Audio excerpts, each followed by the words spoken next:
Travis looked away. He had no idea what to do. He jumped at the chance to spend time with his dad. Before he'd gotten seasick, he was certain that he could do a good job as a shark lookout. After all, Travis had been diving almost every day since 6th grade, and has logged hundreds of hours exploring the reefs in the San Diego Underwater Park. He was a very good diver, just like his dad, so there was no reason to lose his confidence now. The deepest water he's ever dived in was only 30 feet. This was his first chance to dive in water so deep there would be nothing but blue emptiness above and below him. It was also the first time he and his dad would be diving together since his parents had divorced and Travis had gone to live with his mother. "Come on, son," his father said impatiently. "Are you going with me or not?" Travis' stomach began to churn. Was he seasick again? Or just afraid? His dad was a hard-driving man, a no-nonsense perfectionist. His work was his life, and he didn't have time for wishy-washiness. When Marcus Haley was given an assignment, he did it. When he was asked to travel to the end of the earth for a particular shot, he went. In fact, Travis hardly remembered his dad ever being around much, and he was pretty sure that all his father's globe-trotting had been part of the reason for the divorce. Even as a kid, Travis had understood the unspoken message and slammed doors, angry stares, and forced smiles when his father had returned after months of being away. Now old anger rose up in Travis. He was about to tell his father that he could just go dive by himself, like he always did, but then a whirring sound of mechanical pulley caught Travis's attention. He looked over his father's shoulder to the port side of the boat. A steel shark cage was hanging over the water on a boom. The cage looked like a portable jail cell above the size of a small elevator, with a break in the bar at eye level for placing a camera. Beside the bar was Dobre Dove, a famous deep-sea photographer. She was shooting the photograph for Fantastic Creatures, a documentary she was doing for the Science Channel. The cage would be her only protection from a shark attack and was to take the place of a backup diver. Travis knew that Dobre Dove was another reason why his father had been on edge for the past 2 days. When they arrived at the dock, he and his father had discovered that Jack Morris, captain of the Tropic Breeze, had made a schedule mistake, accidentally charting his boat out to 2 photographing groups. Travis and his dad made up one party, and his dad's photojournalist rival, Dobre Dove, along with her 14-year-old daughter, Ashley, made up the other. "Hi, Travis." Miss Dove waved to him from inside the cage, feeling better. Yes, thank you," Travis called, waving back. "Plenty of sharks around today. I've already spotted over 2 dozen.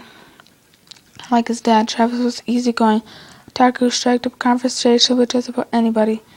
"Well, there should be a lot of action," Miss Dove said in her brisk, businesslike tone.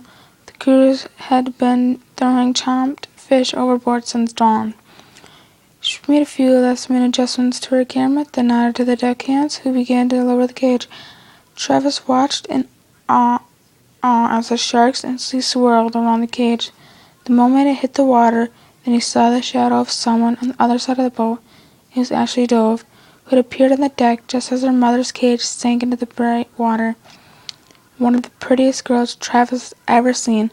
Ashley had raven black hair and in a braid that fell to the middle of her back, and eyes as blue as the ocean. She waved to her mother, who was too busy to wave back. Then Ashley saw Travis and waved him. "Hey, Trav, guess you're feeling okay, huh?" Ashley said in her usually perky voice. "Hope you don't hurl into your air hose," she burst out laughing. Travis had to laugh too. If it hadn't been for Ashley, the last 2 days would have been 10 times worse. She brought him ginger ale and had let him use her Walkman. They talked about sharks a lot too.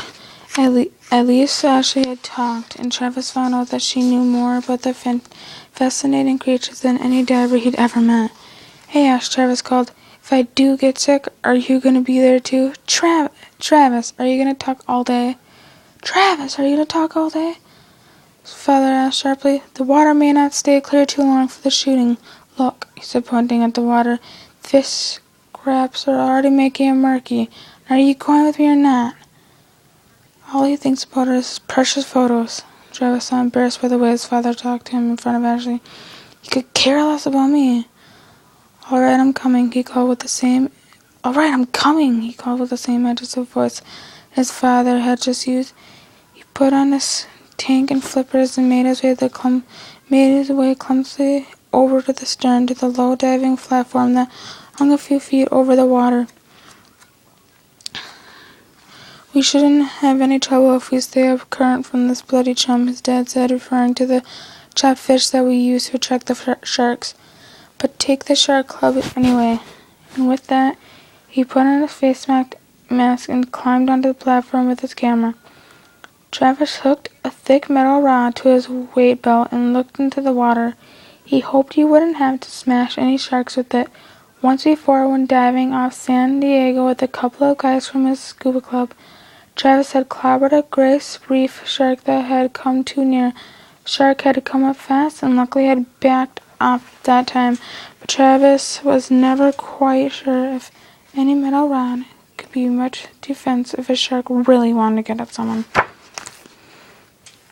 Travis had leaned from his father that usually learned from his father that sharks usually came close only out of curiosity. In fact, most experienced divers agree that blue sharks, the kind swirling in the water now, were pussycats compared to the big ocean sharks that like tigers or great whites.